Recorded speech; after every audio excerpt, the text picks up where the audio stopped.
Buenas noches. Yo soy Martin Reichert, el director del Goethe-Institut, y yo estoy muy alegre que en esta noche somos anfitriones juntos con el Círculo de Bellas Artes, la Embajada Alemana, la Embajada Francesa, la Fábrica y el Institut Français en esta noche. Y ahora, en este escenario del Salón de Baile, les proponemos pensar juntos sobre dos temas que no han sido todavía abordados en nuestra noche, temas muy contemporáneos y de la actualidad: el feminismo y el futuro de los museos, de sus colecciones y las nociones de audiencia y público. En esta primera mesa redonda tendremos el placer de contar con Camille Froidevaux-Métairie,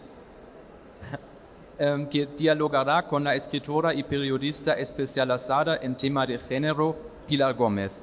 Bienvenido.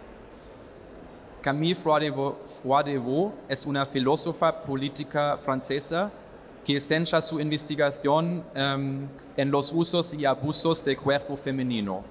Entre sus obras más conocidas cabe destacar La Bataille de l'Intime, La Batalla de lo Íntimo.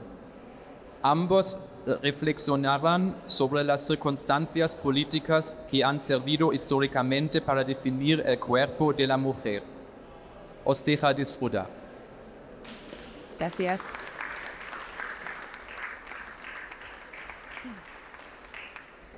Bueno, muchas gracias por asistir, querido público. Muy buenas noches, ya son las 9:15, así que podemos hablar de noche. Empezaremos dando las gracias al Círculo de Bellas Artes que nos acoge, a las instituciones que lo han hecho posible, pero sobre todo a la filósofa francesa Camille Froidevaux-Métairie, que nos acompaña aquí. Gracias por asistir y por compartir con nosotros esta noche del pensamiento franco-alemán. Como se ha dicho, es filósofa feminista, profesora de Ciencias Políticas en la Universidad de Reims y comenzó su vida académica dedicándose al estudio de las relaciones entre la religión y la política en el mundo occidental. Y un buen día, un buen año, que fue el 2010, eso dio un giro absoluto y se encaminó hacia los estudios feministas, centrando su mira académica en el cuerpo de las mujeres, haciendo un examen exhaustivo de su significado y de todo lo que estaba alrededor del cuerpo de las mujeres. Fruto de este giro, que tiene que ver también con lo biográfico, quizá ella nos va a dar algún detalle más ahora a continuación, fueron surgiendo distintos ensayos. Nos ha mencionado, lo repito rápidamente, la revolución en femenino, el cuerpo de las mujeres, la batalla por la intimidad o un cuerpo propio. Casi todos estos libros no están traducidos. Ahora que digo lo de la traducción, me gustaría agradecer a los compañeros de la cabina que siempre se ocupan de que nos entendamos más y mejor. Suelen ser compañeras, así que muchas gracias a las personas que se encargan de la traducción simultánea. Hay un libro que sí está traducido al español, es este, se titula Pechos, lo tradujo en 2023 la editorial La Oveja Roja y da de lleno en la diana de esa batalla por la intimidad, que es el nombre, que hemos dado a esta sesión. Hablaremos de esa batalla enseguida y hablaremos de fenomenología feminista y hablaremos de feminismo encarnado y seguramente hablaremos y tengamos que hablar, porque no se puede pasar de largo, de los acontecimientos, de las últimas noticias de la violencia sexual que llegan de todas partes del mundo, pero con especial violencia llegan de Francia, de Massin. Sí, estamos hablando del caso de Gisèle y de Dominique Pelicot, un caso en el que Camille Froidevaux-Métairie se ha implicado muy personalmente, manifestándose con el micrófono en la mano, escribiendo, reflexionando, hablando, y enseguida vamos a pasar a todo eso, pero vamos a empezar. Las primeras preguntas son, querida Camille Froidevaux-Métairie, ¿Qué te empujó a la filosofía y qué te empujó al feminismo? Je vais commencer par remercier l'Institut français de cette invitation. Je suis ravie d'être là aujourd'hui. C'est la première fois de ma vie que je viens à Madrid. J'espère que ce ne sera pas la dernière. Et pour vous répondre tout de suite et commencer par quelques éléments de biographie. Alors, j'ai une formation de philosophe politique et en effet, j'ai travaillé longtemps dans une première partie de ma carrière sur les rapports entre religieux et politiques, notamment dans le contexte états-unien. Et puis, alors, non pas un jour, tout d'un coup, c'est pas un beau jour de 2010, j'ai eu une épiphanie féministe. Non, ça, évidemment, les choses se sont passées de façon un peu progressive. Et pour tout dire, elles ont commencé bien en amont, au tout début des années 2000, puisque, comme bien des féministes, je suis venue à ces sujets par ma propre expérience vécue, et notamment une expérience corporelle, en l'occurrence pour ce qui me concerne, par ma première maternité. Et c'est en découvrant cette condition qui est celle des femmes dans nos démocraties, qui travaillent toutes et qui ont conquis un certain nombre de droits et dont on peut dire qu'elles sont émancipées, en tout cas socialement et professionnellement, en découvrant que ce statut de liberté et d'émancipation venait soudain être percuté par ma nouvelle condition maternelle, et en m'apercevant que, aux yeux de la société, le fait de devenir mère me transformait d'un coup, ou me réduisait d'un coup à ce seul statut, que j'ai commencé de m'interroger, que j'ai commencé à lire ce qu'on écrivait à l'époque. Alors l'époque en question, au début des années 2000, pour les plus jeunes qui sont ici, ça peut paraître curieux, mais figurez-vous qu'au début des années 2000, on ne parlait quasiment plus de féminisme, en France en tout cas, sans doute en Espagne aussi, puisque nous étions à un moment où, dans les esprits, les femmes avaient conquis une égalité qui faisait d'elles quasiment des hommes comme les autres. Et donc je m'aperçois qu'il y a très très peu de choses, notamment dans le champ de la pensée féministe, sur cette question qui m'interrogeait alors, donc cette question de la maternité. Et c'est comme ça que j'ai commencé d'y réfléchir, d'écrire un petit peu, et évidemment tout ça a pris un peu de temps, le temps de terminer mon premier domaine de recherche par un livre, et puis quelques années plus tard, donc mon premier ouvrage en 2015, La révolution du féminin. Sobre tu posición teórica, le he mencionado antes, le has dado en llamar feminismo fenomenológico, que es una expresión que da un poco de miedo, pero seguro que la sabes explicar para que la entendamos los que sabemos más y menos y nada de filosofía. ¿En qué consiste ese feminismo fenomenológico? Alors oui, c'est un mot compliqué en apparence, mais qui renvoie en fait à une tradition de pensée. Alors, ce n'est pas qu'elle est simple, mais enfin, en tout cas, le postulat, le socle théorique de la phénoménologie est assez simple. La phénoménologie, c'est un courant de la philosophie qui se déploie dans la première moitié du XXe siècle, en Allemagne avec Heidegger et Husserl, et puis en France avec Maurice Merleau-Ponty. Je cite les principaux auteurs, dont vous remarquerez au passage que ce sont des hommes, et dans cette histoire, ça va avoir son importance.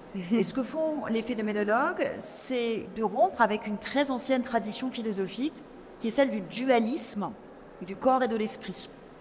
Cette partition de l'existence, elle remonte à Platon, et puis elle se déroule dans l'histoire jusqu'à Descartes en France, et jusque dans ce début du XXe siècle, il y a cette division, mais qui est aussi une hiérarchie entre le domaine du corps, de la chair, de l'immanence, et qui est un domaine inférieur, et puis le domaine de l'esprit, de la raison, de l'intellect, des idées, qui est évidemment au-dessus. Et ce que font les phénoménologues, c'est de rappeler quelque chose qui peut paraître de l'ordre d'une évidence, à savoir qu'il n'y a d'existence qu'incarnée, mais surtout, il n'y a de pensée qu'incarnée. C'est cette idée que toutes les idées ne naissent finalement que dans un geste de pensée qui implique le philosophe ou la philosophe dans tout son corps, et que pour comprendre les phénomènes, c'est-à-dire la façon dont le monde nous apparaît, et pour accéder au sens de ces phénomènes, eh bien le corps est une interface qui se mêle en quelque sorte au processus rationnel, et qui est la condition même de notre accès non seulement au monde, aux autres, à nous-mêmes, mais aussi de notre accès au sens des choses. Mais très curieusement, ces philosophes, ces hommes qui réintroduisent d'une certaine façon la perspective du corps en philosophie, le font sans distinguer à aucun moment, sans préciser à aucun moment que des corps, en fait, il y en a des féminins et il y en a des masculins, que le corps est sexué, tout simplement. Et c'est Simone de Beauvoir, qui est très proche de Maurice Merleau-Ponty, avec lequel elle va correspondre durant toute l'écriture du deuxième sexe, donc à la fin des années 1940. C'est Simone de Beauvoir qui va s'adresser à ces phénomènes-là pour leur rappeler cette chose qui n'est pas du tout anodine, que si tous les individus ont comme projet, et ça c'est un postulat qui relève plus de l'existentialisme que de la phénoménologie, mais Beauvoir articule en fait ces deux courants de pensée. Donc les individus se projettent dans le monde comme des sujets libres, comme des sujets agissants, et ils ont cette capacité d'investir le monde de leur propre volonté. Mais Beauvoir rappelle immédiatement que cet idéal philosophique de l'action dans le monde et d'une libre volonté, en fait, c'est un idéal qui ne concerne que la moitié de l'humanité, parce que pour ce qui regarde l'autre moitié, les femmes, explique-t-elle, se trouvent très précocement, d'une certaine façon, dépossédées, privées de cette capacité d'agir et de cette liberté d'être, quand, dès l'adolescence, montre-t-elle dans le deuxième sexe, elles apprennent à devenir des femmes. Vous connaissez la formule, elle est fameuse. On n'est pas femme, on le devient. Et qu'est-ce que ça veut dire devenir femme? Ça veut dire apprendre quels sont les rôles et les fonctions que les femmes doivent assumer dans le monde. Et vous voir les rappels, il s'agit pour les filles d'apprendre à devenir de futures épouses et de futures mères. Et cet enfermement très précoce dans cette condition d'objectivation, c'est-à-dire où on apprend aux filles au moment de l'adolescence qu'elles, désormais, quand apparaissent, on en parlera à propos des seins, je pense, quand les signes de la sexuation féminine apparaissent, elles se trouvent immédiatement projetées dans cette nouvelle condition de disponibilité corporelle. Et bien ce destin, parce que c'est quelque chose à quoi jusque-là dans l'histoire les femmes ne pouvaient pas échapper, ce destin corporel va devenir pour elles le synonyme de toute leur existence. Et ce que fait Beauvoir dans le deuxième sexe, c'est qu'elle va s'appliquer à mettre au jour comment, à chacune des étapes de la vie des femmes, celles-ci se voient inculquer et comment dire, incorporer, même d'une certaine façon, tous les mécanismes par lesquels elles seront désormais objectivées, mais aussi aliénées. C'est-à-dire, cette notion d'aliénation, elle est importante parce qu'elle dit un peu l'essentiel, on y reviendra, sur cette idée que ça vient du latin alienus, étranger, c'est-à-dire être rendu étrangère à soi-même. Et c'est ce qu'on impose aux femmes dans nos sociétés patriarcales. Mais je me fais signe d'arrêter, mais du coup, je voudrais juste pour répondre à cette question de la phénoménologie. Donc, moi, je m'inscris dans le sillage de cette proposition que fait Simone de Beauvoir, qui est donc la fondatrice de la phénoménologie féministe et qui propose de penser la condition féminine au prisme de cette double mécanique patriarcale de l'objectivation et de l'aliénation. Et après, d'autres autrices, et notamment une philosophe américaine qui est très importante pour moi, qui s'appelle Iris Marion Young, et qui est venue dans les années 1990 opérer un mixte intellectuel absolument, moi, qui m'a fait l'effet d'une révélation, puisqu'elle va articuler toute l'approche phénoménologique beauvoirienne avec l'apport des études de genre, et elle propose donc un féminisme phénoménologique pour aujourd'hui. Et moi, je viens m'inscrire dans ce sillage et prolonger cette réflexion. Y toda esta arquitectura teórica, todo este edificio teórico complejo, exhaustivo, lo aterrizas en el cuerpo de las mujeres, que vas examinando muy pormenorizadamente hasta llegar a alumbrar ese concepto de la batalla por la intimidad, que es en la que nos encontramos. Es una batalla que es la quinta o la sexta. ¿Puedes extenderte en el recorrido que ha seguido esa batalla hasta llegar a ser la batalla por la intimidad? Alors, c'est la bataille de l'intime. Je te permets cette petite précision terminologique pour le traducteur. Alors là, on se lance dans l'actualité. La bataille de l'intime, c'est l'expression que j'ai utilisée pour essayer de rendre compte de ce phénomène qui n'aura échappé à personne, que depuis une petite dizaine d'années, nous assistons dans les pays occidentaux à une relance du projet féministe d'émancipation et plus précisément à une relance du projet féministe de réappropriation de nos corps. Alors je dis relance parce que c'est évidemment pas nouveau et que tous ces sujets corporels étaient au cœur des combats des années 70, notamment autour de la question des droits reproductifs, de la sexualité également, mais que historiquement, comme toujours, j'espère pas à jamais, mais comme toujours jusqu'à présent dans l'histoire du féminisme, toutes les grandes conquêtes, notamment en termes de droits, ont été suivies par des phases de reflux. Il y a eu ce qu'on a appelé la première vague, donc la première bataille pour les droits civils et politiques dans la seconde moitié du 19e, début 20e, et puis un retour au silence dans les années 30, 40, 50, jusqu'à la fin des années 60. Deuxième vague, bataille pour les droits reproductifs, retour au silence dès le début des années 80, et à nouveau, tous ces sujets et même toutes ces luttes féministes sont à nouveau enfouis dans les années 1980, 90, 2000, selon une dynamique qui a, selon moi, à voir avec... Enfin, c'est mon interprétation, on peut en discuter, mais il me semble que à chaque fois, à chaque grande conquête féministe, les femmes ont dû, d'une certaine façon, payer le prix de ces conquêtes et le prix de leur émancipation d'un retour au silence qui leur a été imposé. Et moi, je fais partie de cette génération de femmes qui, dans les années 90, comme je le disais tout à l'heure, se sont lancées dans la vie sociale et professionnelle, mais sans avoir du tout aucune sensibilisation, ni même idée de ce que les combats féministes nous avaient précédé et avaient rendu possible ce que j'étais en train de faire dans ma propre existence.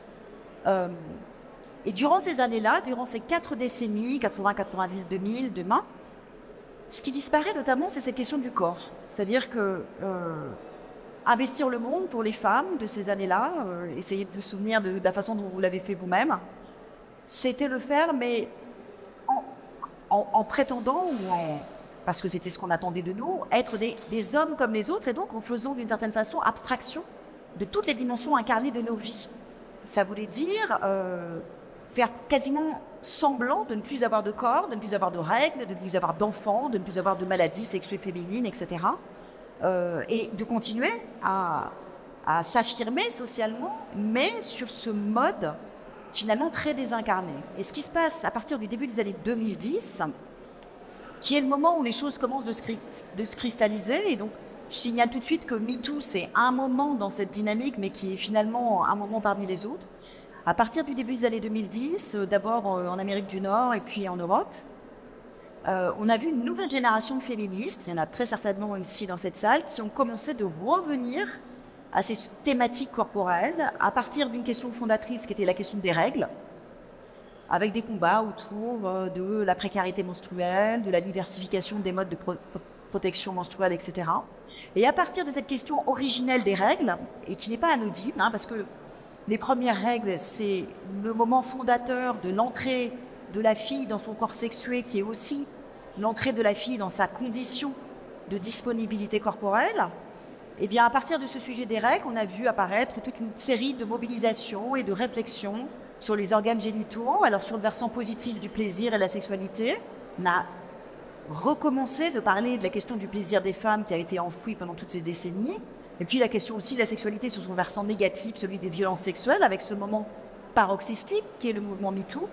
Et puis ensuite, dans les années 2018-2019, on est arrivé aux questions sur le corps maternel, la grossesse, postpartum, les mal nommées fausses couches, etc. Et puis depuis 2-3 ans, on est sur les sujets du goût de la vie des femmes, ménopause, vieillissement, etc.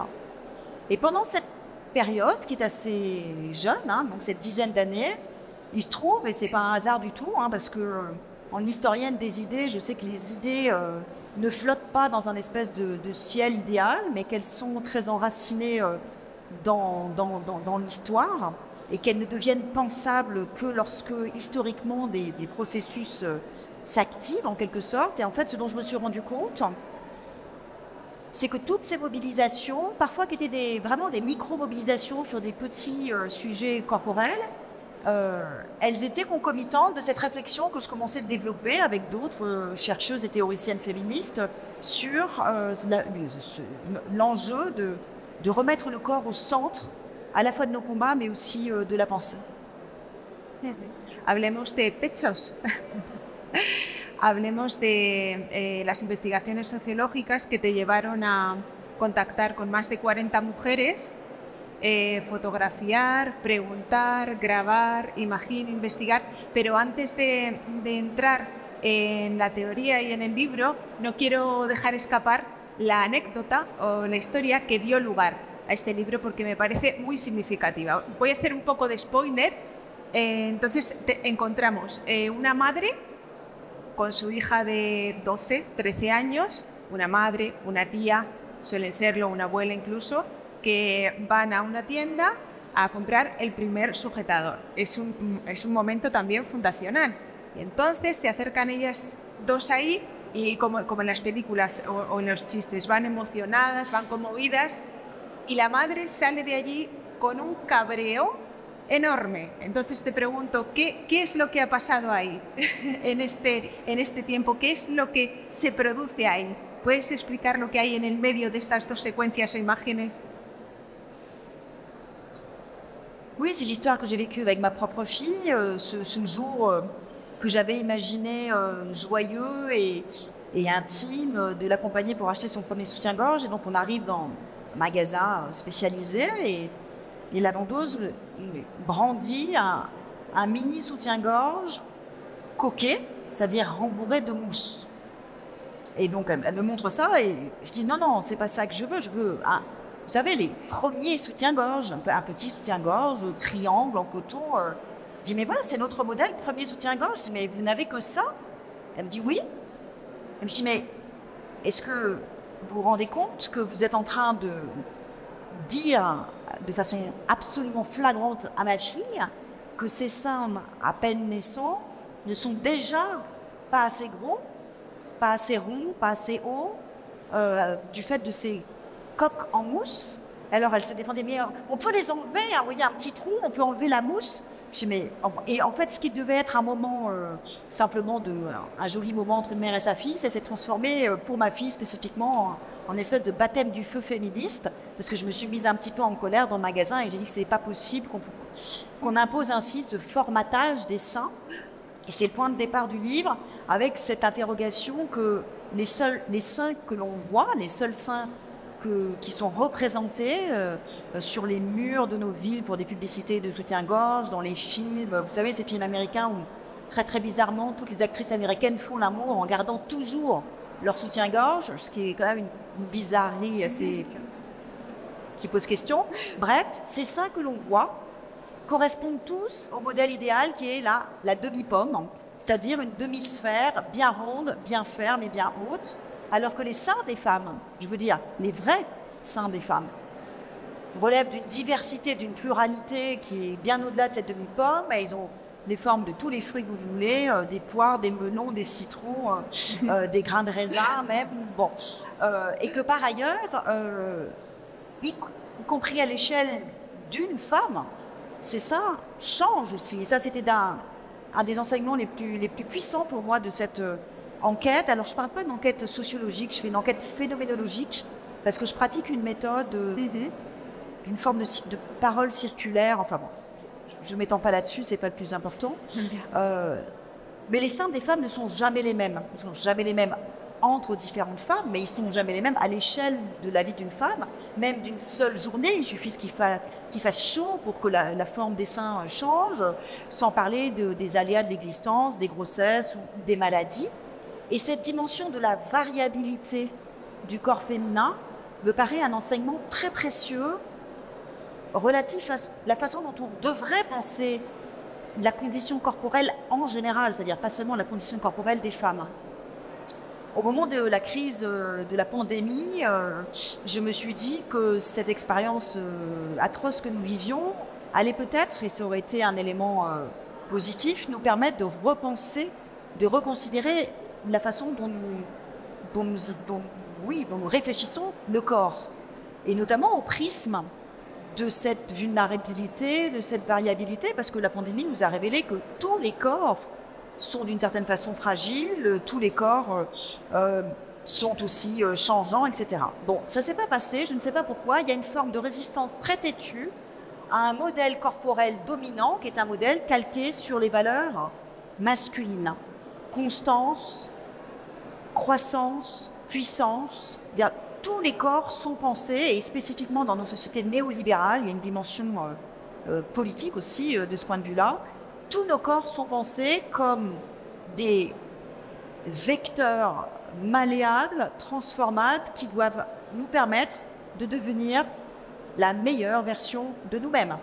Et nous sommes éduqués, les garçons et les filles, mais spécifiquement les filles, à grandir avec cette idée que nous ne pouvons pas nous satisfaire de nos corps tels qu'ils sont, que nous devons toujours chercher à les rendre mieux qu'ils sont, à ce qu'ils paraissent mieux que ce qu'ils sont, donc à les faire mincir, à les rendre plus lisses en s'épilant, à les rendre plus fermes en faisant du sport ou de la musculation. Et donc il y a une espèce d'injonction globale à l'excellence corporelle, à la perfectibilité corporelle, qui est l'exact contraire de l'expérience vécue que nous vivons toutes et tous de nos corps, qui sont au contraire non pas constants mais variables, non pas toujours puissants mais parfois faibles, non pas toujours performants mais parfois faillibles.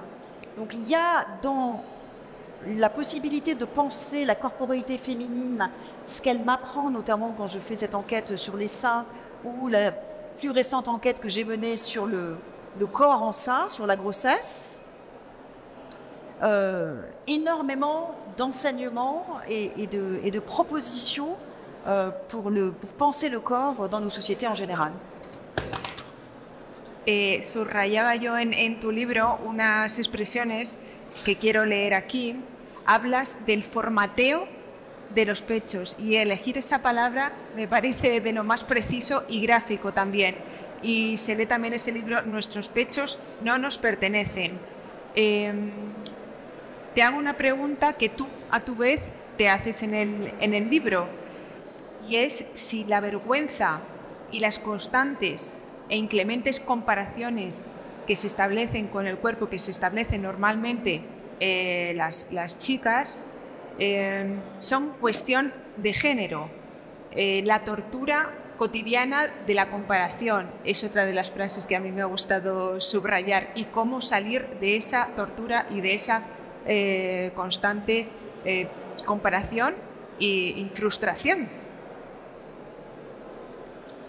Alors là, vous évoquez deux des mécanismes patriarcaux les plus efficaces qui soient et qui existent depuis l'aube des temps. Le premier, c'est la question de la honte, dont la philosophe états-unienne Sandra Lee Bartke a montré que c'était un sentiment qu'elle appelle gender-related, non pas tant que ce soit spécifiquement féminin que d'éprouver de la honte, dit-elle, mais parce que les femmes l'éprouvent bien davantage que les hommes, et surtout parce que les femmes l'éprouvent quasiment en permanence à partir du moment fondateur de la honte, qui est la puberté, avec ses premières règles dont on dit aux filles qu'elles doivent absolument les dissimuler et tenir cette condition menstruelle la plus invisible possible.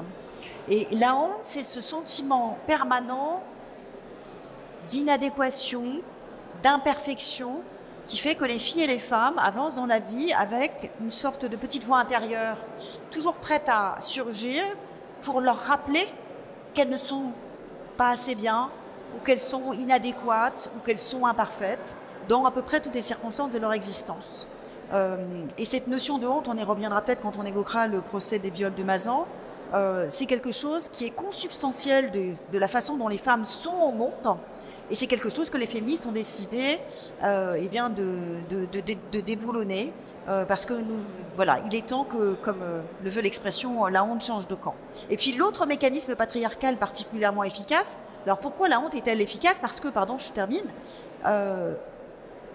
elle se traduit concrètement dans l'existence des femmes par le fait de taire en fait ces tourments, ou de dissimuler en fait ce que l'on pense, que l'on ressent, et de rester dans une forme de secret et surtout de solitude. La honte est très profondément démotivante, elle sépare les femmes entre elles, puisqu'elle les empêche de mettre en commun leurs expériences vécues, puisqu'elles les gardent chacune pour elles. Et donc, elle se prive elle-même de la possibilité de comprendre que cette condition qu'elles vivent d'objectivation, elle est commune et que donc on peut décider aussi en commun de s'en extirper. Et l'autre mécanisme qui vient renforcer cette difficulté pour les femmes de rendre public en fait ce qu'elles éprouvent, notamment dans les dimensions incarnées de leur vie, c'est le mécanisme de la rivalité entre femmes, soigneusement entretenu par les hommes dans nos sociétés patriarcales, qui consiste à mettre les femmes en situation de concurrence les unes vis-à-vis des autres, une concurrence qui commence dès l'adolescence, une concurrence sur le terrain de la vie amoureuse et sexuelle, où il s'agit pour les filles d'être les plus jolies possibles, les plus désirables, les plus conformes esthétiquement. Et puis ça continue dans la vie professionnelle, etc. Donc il y a ce petit poison qui circule dans le sang des femmes, qui est cette impossibilité pour elles de se regarder les unes les autres avec bienveillance et de ne pas de sortir en fait de ce réflexe qui consiste à s'imaginer toujours qu'une femme elle est toujours comme une sorte de rivale pour soi. Eh bien, ces deux dimensions de honte et de rivalité intraféminine produisent quelque chose de hyper puissant qui est la détestation de soi. Et c'est vraiment le cœur des combats de la bataille de l'intime que d'essayer de permettre aux femmes de se débarrasser de cette détestation incorporée, notamment par l'engagement féministe, parce que là, ce dont il s'agit, avant de lutter, c'est juste de se parler entre femmes, de nos propres expériences vécues, et d'en faire ensuite le moteur d'un engagement politique. Mirarse con cierta...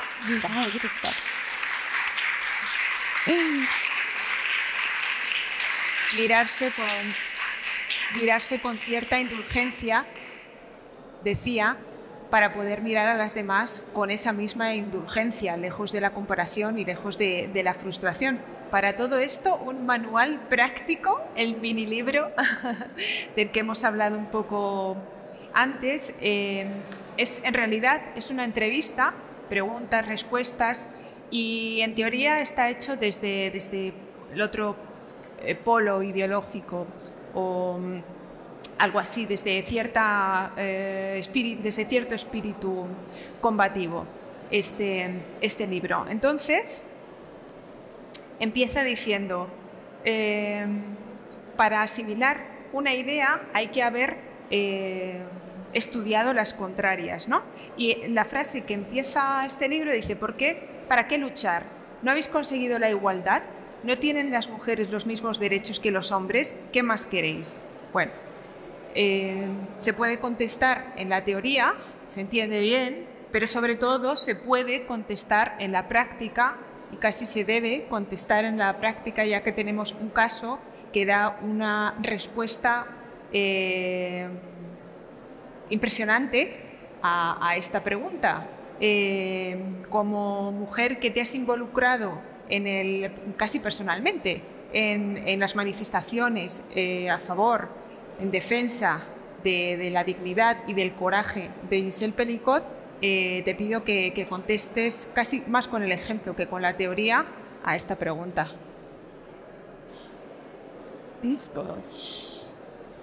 Oui, nous vivons en France depuis une dizaine de jours quelque chose qui, je crois, j'espère en tout cas, va marquer l'histoire féministe, comme l'ont fait dans le passé d'autres procès.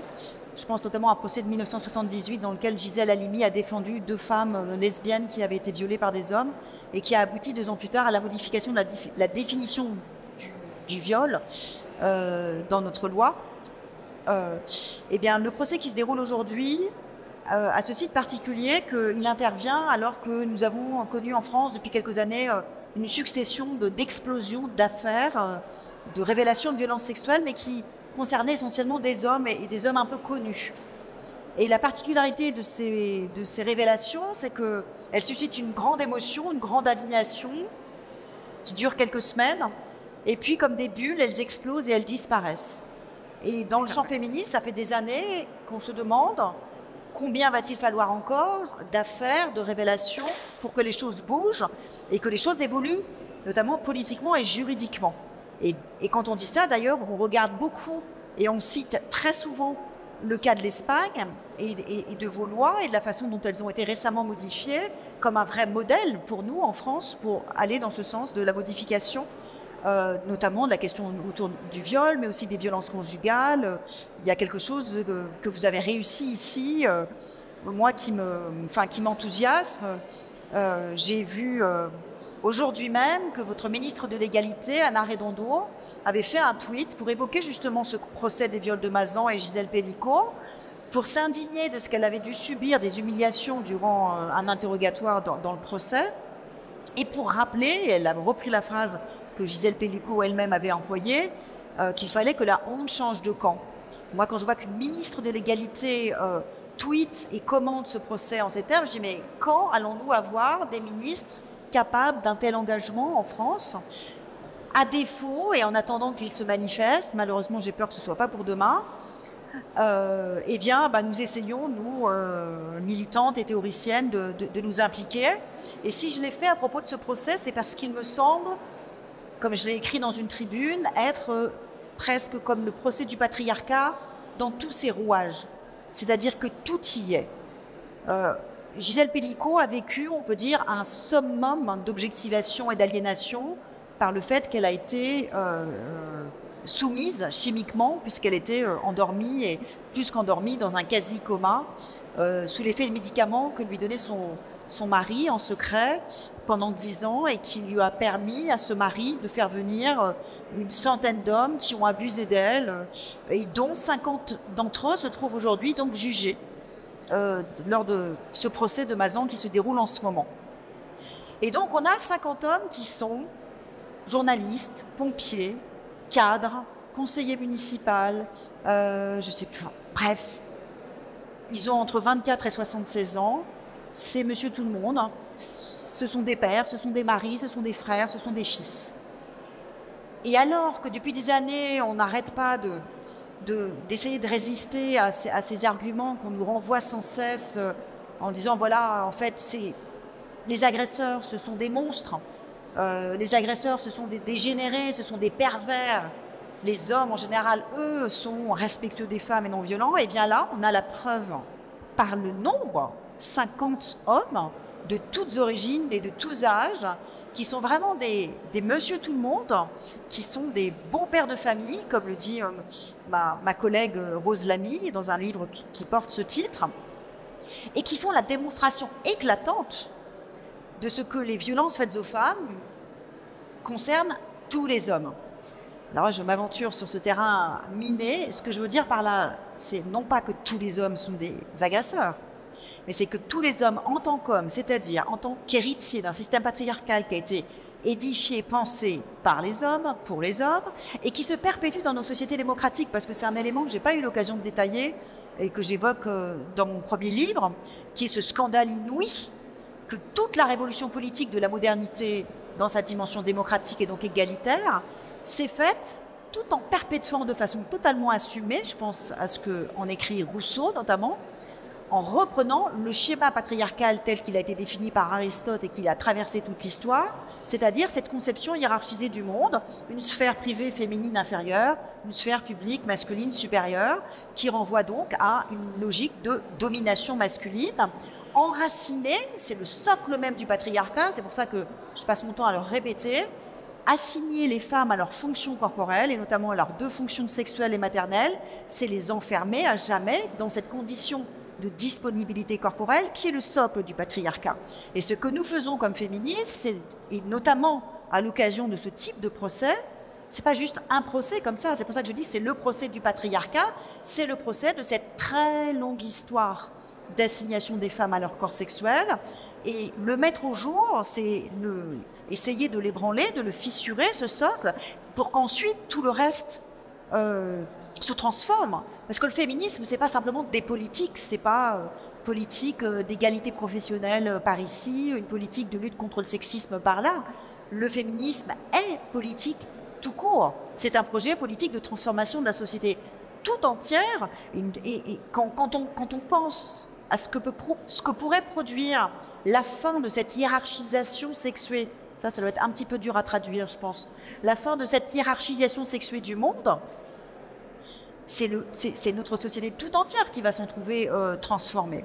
Et donc ce procès, il emblématise, il exemplifie et il rend surtout accessible à certaines mentalités, je pense spécifiquement à celle des hommes, mais pas seulement, parce que nous avons en France des femmes pour continuer de résister d'une certaine façon à ce que nous essayons de faire. Et il vient mettre au jour tous ces mécanismes que nous dénonçons depuis si longtemps, qui ont trait par exemple à ce qu'on appelle la culture du viol, c'est-à-dire toutes ces représentations enracinées par lesquelles, et ce que a subi Gisèle Pelicot hier, quand des avocates de la défense des agresseurs ont suggéré, en ressortant quelques photos d'elle en tenue légère prise par son mari, que cette femme avait manifestement un goût pour le jeu sexuel et l'exhibition. Et elle a dû répondre à ça, et dans une forme d'humiliation extrême. Et ce type de réflexion, c'est typique de la culture du viol, à savoir retourner la charge, transformer la victime en coupable, coupable d'avoir une jupe trop courte, coupable d'avoir bu quelques verres, coupable d'avoir accepté une invitation. Et donc, on est là à un moment crucial, enfin en tout cas moi je le vis comme ça, je me dis je peux faire de la pédagogie féministe à grande échelle, donc je passe mon temps là depuis quelques jours à répondre à des questions de journalistes et à accepter des invitations pour venir sur les plateaux, dans les journaux, expliquer ce qu'est le patriarcat, ce qu'est la culture du viol, ce qu'est le phénomène de l'emprise, etc. Parce que si nous parvenons ainsi à susciter une petite prise de conscience, notamment chez les hommes, il peut se passer quelque chose. Et je vais terminer avec une petite anecdote, mais qui se transforme en quelque chose qui me dépasse un peu. J'ai été invitée la semaine dernière sur un plateau de télévision pour parler de ce procès. Et le matin même, je discutais avec mon mari, qui est réalisateur et qui est réalisateur de documentaires féministes, je le précise parce que pour dire d'où il parle. Et on travaille un petit peu ensemble. Alors, il n'en reste pas moins un homme, ce qui lui permet d'affirmer qu'il était féministe avant moi, mais ça reste une petite querelle vite tranchée pour ce qui me concerne. Mais ce qui m'importe ici, c'est qu'on avait cette discussion et il me questionnait ou il venait interroger cette idée que Dominique Pelicot, il me disait oui, mais cet homme, le mari, c'est le diable en personne. Il en faisait une sorte de personnage comme ça absolument extraordinaire dans l'abomination. Et moi, je lui disais, non, Dominique Pelicot n'est pas le diable. Dominique Pelicot est un bon père de famille qui a profité de ce qu'il estimait être comme un statut de propriétaire de son épouse pour la livrer à d'autres hommes. Et donc, la discussion s'intensifie un peu. Puis, au bout d'un moment, je m'énerve. Je dis, mais pourquoi tu viens me chercher là-dessus? Et on dirait presque que tu voudrais lui trouver des excuses. Pourquoi tu fais ça? Et il s'arrête quelques secondes et il me dit, en fait, je crois que j'ai honte, en tant qu'homme, de toute cette histoire, de tout ce qui se passe autour de ces horribles révélations d'agression. Et cette histoire de la honte, sur le plateau de télé, je la raconte. Et au sortir de cette émission, le journaliste qui animait l'émission fait une petite vidéo, il reprend mon petit récit, il ajoute sa voix et il dit, moi aussi j'ai mal au bide. Et moi aussi, je crois que je suis en train de prendre conscience de choses que je n'avais pas réalisées, et notamment, qu'est-ce que c'est que d'être un homme dans une société patriarcale? Est-ce qu'on ne peut pas comprendre que si on ne bouge pas, ça a des conséquences? Et cette petite vidéo, elle a fait le buzz sur les réseaux, et là, depuis 4 jours, c'est un flux continu de bagarres sur les réseaux, entre d'un côté, ceux qui disent « pas tous les hommes », pour faire court, qui sont des hommes et qui sont des femmes, et puis de l'autre, les autres qui disent « mais si, tous les hommes, en tant qu'ils participent de la perpétuation des mécanismes patriarcaux, sont coupables à minima d'être restés des silencieux et des indifférents, coupables de ne pas faire l'effort jamais de s'informer. » Ce petit ouvrage que vous montriez tout à l'heure, je l'ai écrit, c'est une collection jeunesse pour les 15-25, mais c'est un petit ouvrage que je passe mon temps à conseiller à des hommes, parce que c'est vraiment... les fondamentaux de la lutte féministe. Mais cette culpabilité, elle doit être le moteur d'une implication. Et ce que je vais ajouter, je termine là-dessus, et c'est parce que c'est très important pour moi, je viens d'en faire un petit texte, une seconde tribune qui est parue dans Le Monde aujourd'hui même, dans laquelle je dis que nous, féministes, avons tout de même une responsabilité dans ce silence si long qui est celui des hommes par rapport à nos combats. Nous avons une responsabilité parce que nous avons quand même un peu trop souvent tendance à leur opposer une forme de soit de l'incrédulité, soit de l'insatisfaction, soit quelques critiques. Bref, nous savons que ce n'est pas facile pour les hommes de venir essayer de rejoindre nos combats. Et je dis que si le temps est peut-être venu aujourd'hui, en France en tout cas, à l'occasion de ce procès, pour les hommes de sortir de l'inaction, je pense que le temps est venu aussi pour nous les féministes de les accueillir.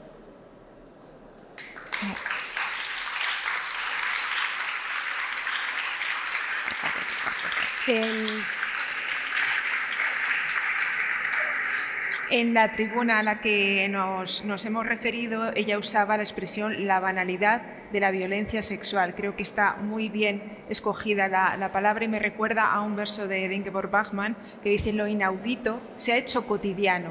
Es lo que tenemos casi cada día. Te has adelantado a unas cuantas preguntas que te iba a hacer y no tenemos demasiado tiempo. La de quién es el sujeto del feminismo, la de las relaciones con el cine, con la novela, acabas de escribir una novela, creo que es tu último libro, con la danza y con un montón de cosas. Creo que para terminar, la pregunta podría ser: ¿el feminismo se dice de muchas formas? Oui, je crois. Enfin, en tout cas, c'est quelque chose que j'observe quand on regarde pas mal de grandes autrices féministes. On s'aperçoit que ce sont des femmes, je pense à Beauvoir, je pense à Monique Wittig, ou à... il y en a plein d'autres, Virginia Woolf, qui écrivent des essais, des pièces de théâtre, des récits autobiographiques, des romans, de la poésie. Il y a quelque chose de spécifique, je crois, notamment quand il s'agit de questions incarnées, qui nous renvoie vers une forme d'ouverture maximale des registres d'expression. Et dans le champ féministe, il y a aujourd'hui des femmes, des jeunes femmes qui mènent des projets théâtraux, ou de danse contemporaine, ou de poésie. Je ne sais pas si c'est le cas en Espagne, mais en France, il y a vraiment une explosion de la poésie féministe aujourd'hui. C'est magnifique.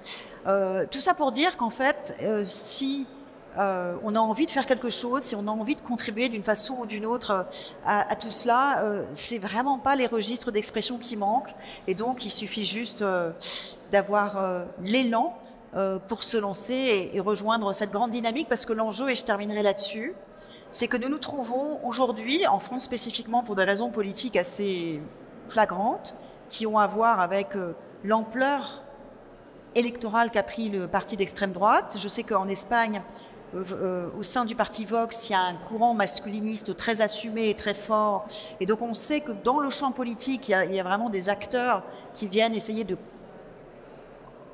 contrecarrer et tenir à distance nos combats. Il faudrait que nous parvenions à éviter ce qui s'est passé dans le passé, à savoir ces fameux reflux, ces fameux retours au silence. Là, on est au bout d'une petite dizaine d'années de mobilisation. C'est le moment critique où soit ça reflue, soit on y va et on parvient à poursuivre la dynamique. Et une fois encore, je pense qu'on n'y arrivera pas sans les hommes. Voilà.